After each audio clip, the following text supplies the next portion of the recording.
Ayah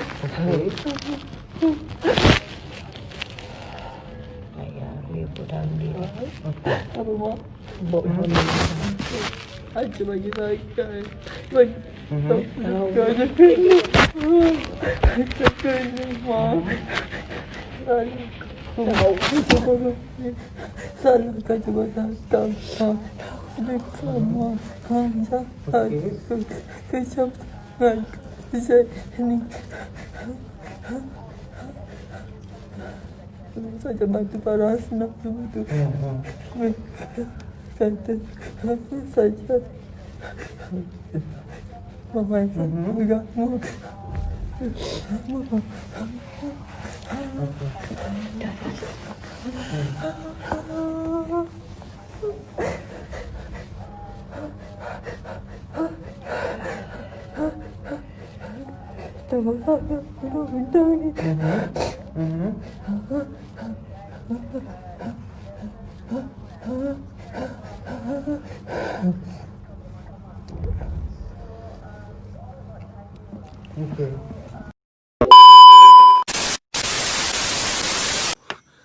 Yang terakhir sekali sebelum gua menarik diri, kan, sebab banyak benda nak kena buat ni, adalah tentang kes Sajat ni.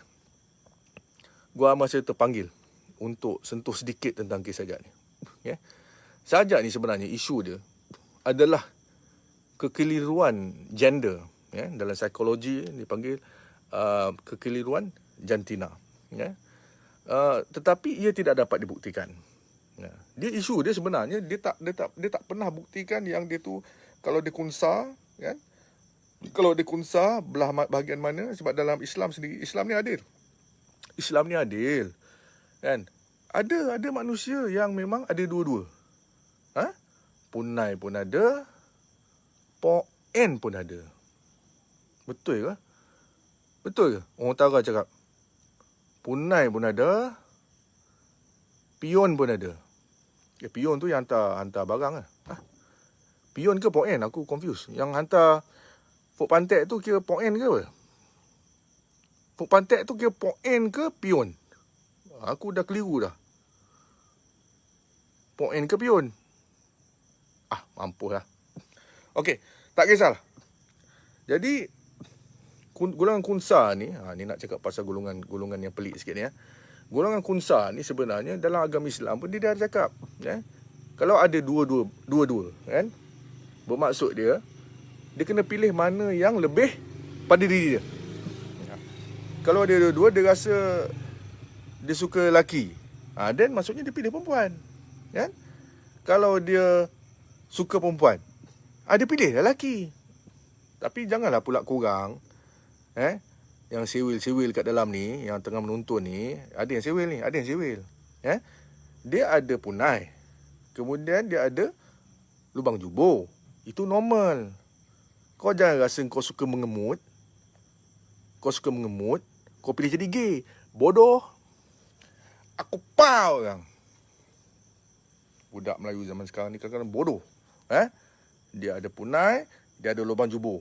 Dia rasa dia suka mengemut. Dia pilih jubur. Bodoh. Kau ada punai, kau buat cara ada punai. Kau kena jadi jantan. Kau kena cek kerja. Kau kena support family kau. Bila kau dah kahwin, kau kena support bini kau. Jangan suka mengemut. Pau. Bangang.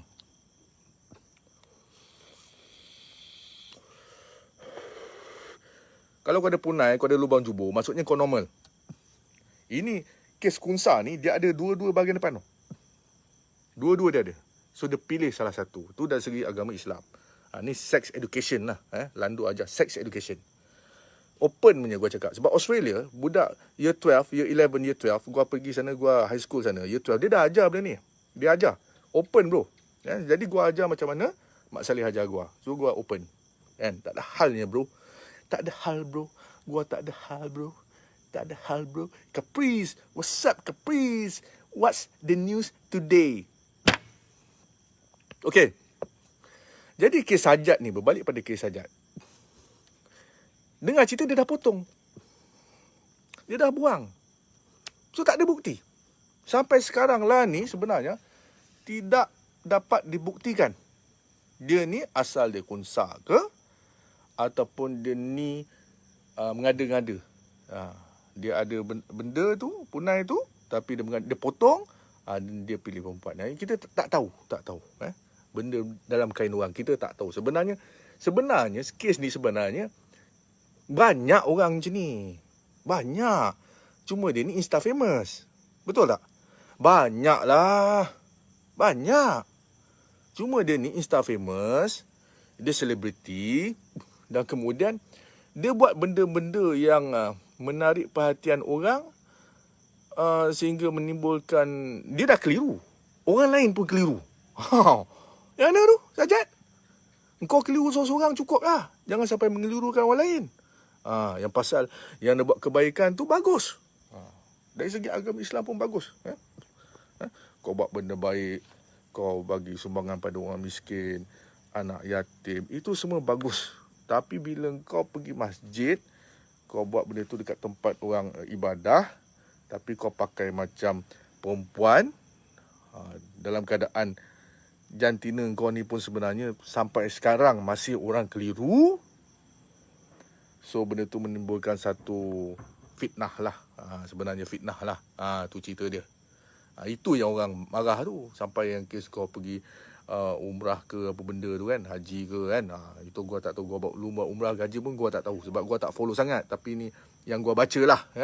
Sampai ke Tanah Suci pun, masa pergi tu macam lelaki. Tapi dah sampai sana, kau tukar jadi perempuan. Kan memalukan. Jadi disebabkan oleh banyak sangat benda-benda yang Sajat dah buat sehingga dan dia pun Insta famous, dia pun kira selebriti, yang menyebabkan masyarakat nak follow cerita dia ni. Jadi sebagai satu jabatan apa yang tangkap dia? Jabatan Agama Islam Selangor, kenalah panggil. Kalau tak, orang kata tak buat kerja. Betul juga tu kan. So terpaksalah kena tangkap tu biasa saja. Gua pun kena tangkap, kena gari tu biasa. Lagi kau meronta, lagilah kau lebam. Jadi itu masalah kau. Orang dah suruh kau duduk, kau tak nak duduk, memang kau kena tolak, memang kau kena gari. Ini sebenarnya standard.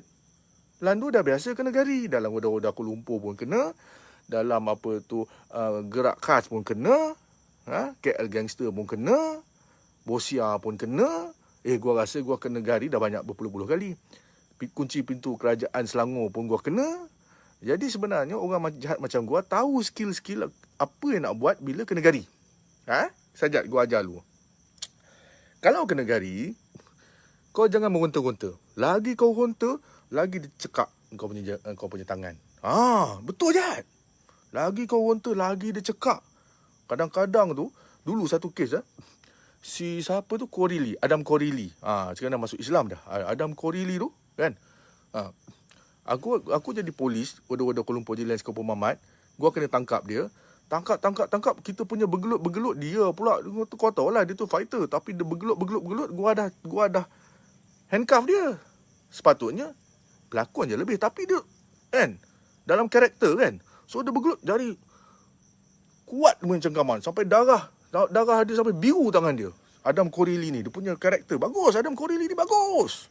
Sekarang dah masuk Islam, dia jadi pendakwah. Bagus Adam Korili. Tapi waktu dululah kan, dia bergelut dengan Lance Kopong Mamat ni, bergelut, habis biru tangan dia, kena gari. Nak buat cerita, gua pula hilang kunci. Punai betul Landu ni. Dah bergelut-gelut tu, tangan dah biru, gua pula hilang kunci. Bergelut-gelut, kunci hilang. Lah kenalah Don Korili kena panggil. Kena bawa pergi balai kat Pandan, dekat mana, Ampang Jaya ke mana, kena buka pakai kunci spare. Tu cerita ada. Pasal gari Lando Zawawi, gari Adam Kori. Ni cerita dulu. Ni cerita betul bro. Dalam Roda Kuala Lumpur. Masa tu kita jadi Lance Kopong Mamat. Cakap utara macam Palek. Cakap utara macam Siam. Tu dia Lance Kopong Mamat Mai. So itu cerita dah. Jadi pada korang, budak-budak muda yang tak pernah kena gari, ni Abang Landu ajak hang nampak semua. Kalau kena gari, relax steady. Buat relax ya. Jangan nak gelut, lagi cengkam, lagi lebam. Dah lebam jangan tunjuk kat orang, oh ni kekasaran oleh pihak berkuasa dan semua ni. Hampa gelut memanglah dia cengkam. Nah. Itu dalam skop Abang Amai. Okey. Jadi itu pasal Gari. Jadi dan sebenarnya apabila kita dipanggil untuk siasatan, kan? Sebenarnya banyak benda boleh berlaku. Ni nak cerita lagi tu ni sebab gua selalu kena tangkap. Sebagai contoh, gua pernah kena tangkap dengan satu IPD. Kes ada beraduk sana, dia buat making-making, lepas tu kena panggil untuk siasatan. Gua datang untuk siasatan. Sampai je gua duduk bilik IO tu, the IO mai dia kenalkan diri, minta maaf Lando, saya dapat arahan tangkap terus. Kejadian sebenar, saksi ada, gua punya lawyer ada. Tok Abu Santo ada, saksi gua. Tanya Tok Abu Santo, tanya lawyer gua. Mai datang, dipanggil untuk siasatan, tiba-tiba anggota kata minta maaf Lando, saya baru dapat panggilan, ini kat kuasa saya kenalkan siapa saya mendapat arahan untuk tangkap terus. Lagi gampang. Tapi sebab gua hormat anggota polis, gua cakap kalau itu arahan dia tangkaplah. Tangkaplah. Tangkap, tak ada masalah. Kita tak ada masalah. Sebab kita hormati dia pegawai tu. Sebab dia manusia biasa yang menerima arahan, bukan kuasa dia yang nak cakap tangkap pun tak tangkap. Bos dia suruh tangkap, tak tahu apa hal. Bos dia suruh tangkap tanpa siasatan, gua pun tak tahu. Itu belakang cerita. Tapi gua beri kerjasama. Peguam gua beri kerjasama dan sebagainya. Tak ada masalah. Tetapi apabila dipanggil untuk siasatan, pergi siasatan, tak payah beramai-ramai, tak payah nak kumpul-kumpul ramai orang, nak buat solidariti, tak payah. Tak payah. Gua selalu kena panggil siasatan sendiri saja ataupun dengan peguam gua. Tak ada nak suruh, hello, esok ni gua kena panggil siasatan, kumpul depan balai 50 orang. Standby, kalau gua tak keluar, korang pekik melulung. Jangan. Korang kena hormat anggota polis. Sebab mereka buat kerja. Sebab hampa ingat, abang polis yang jaga dekat kaunter pengawal depan tu, kan, kat guard depan tu, anggota polis kan, hampa ingat dia makan gaji buta apa? Nak tengok hampa melalak buat bodoh, mesti depa kena buat report. Depa ada kerja, jadi elok-elok depa tak ada kerja, jadi buat kerja. Jadi jangan menyusahkan orang. Kalau kau kena panggil siasatan, pergi masuk bilik siasatan, bagi kerjasama. Kalau keputusan dia kena tangkap. Jangan berkasar. Sebab selalunya kalau tak berkasar, tak melawan, tak kena Gari. Dia kena Gari waktu bila selepas dia urin hang ni semua, dia ambil nombor, ambil gambar semua, ambil gambar nombor, nama hang semua, pandang kanan, pandang kiri, pandang depan, ni semua. Masa nak pergi ke van ataupun kereta polis, masa tu baru kena Gari. Sampai dekat lookup, dia buka Gari balik. Ni cerita So sampaikan pada siapa yang belum pernah kena tangkap. So Gari ni sewaktu dalam perjalanan saja. Dalam perjalanan saja. Kecuali dalam kes sajak tu, sebab dikenalkan Gari, ada unsur-unsur melawan. Itu cerita dia. Faham nah? So sampaikan pada semua orang dan kepada sajak, ini adalah free education untuk hang, supaya kalau datang siasatan, bagi kerjasama. Kalau kena kalau dia suruh duduk, tolong duduk. Bukan susah sangat nak duduk pun, kan? Jangan sampai melibatkan berlaku kekasaran dan mereka terpaksa menggari. Okey, ini pada semua orang. Baik. So kita kena hormat anggota polis, sebab tanpa anggota polis siapa nak menjaga keselamatan negara? Sama juga dengan JKR. Memang gua faham, tapi kita masih mengharapkan mereka menjadi yang terbaik. Sebab bukannya kita sampai tu kita nak palam lubang. Kita mengharapkan mereka menjadi yang terbaik. Itu saja. Demi pembayar cukai. Itu saja. So jadi rasa-rasanya pasal kes sajak ni gua dah cover lah, tentang berkasar dan sebagainya, tentang mengapa isu ni menjadi sesuatu yang sangat besar di Malaysia, menjadi satu yang trending, kan? Sebab kekeliruan dia menimbulkan kekeliruan masyarakat di Malaysia. Sebab minta maaf, line tak berapa baik. Jadi kita habis kat sini sajalah. Kita habis kat sini saja. Okey.